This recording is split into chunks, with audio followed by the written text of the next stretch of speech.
بسم اللہ الرحمن الرحیم۔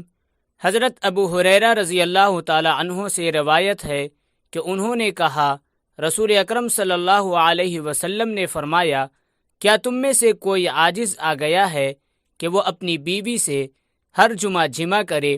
اس کے لیے 2 اجر ہے، ایک اجر اس کے اپنے غسل کرنے کا اور دوسرا اجر اس کی بیوی کے غسل کرنے کا۔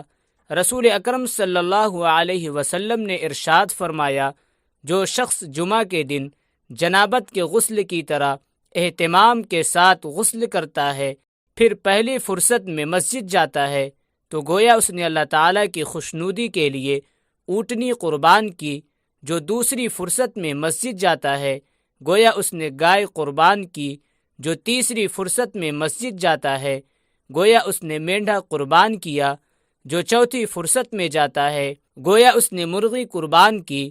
جو 5ویں فرصت میں جاتا ہے، گویا اس نے انڈے سے خدا کی خوشنودی حاصل کی۔ پھر جب امام خطبہ کے لیے نکل آتا ہے تو فرشتے خطبہ میں شریک ہو کر خطبہ سننے لگتے ہیں۔ حضرت عائشہ صدیقہ رضی اللہ تعالی عنہا نے عرض کیا، یا رسول اللہ صلی اللہ علیہ وسلم، عورتوں کو تو بہت سا ثواب مل گیا، مردوں کے بارے میں بھی ارشاد فرمائیے۔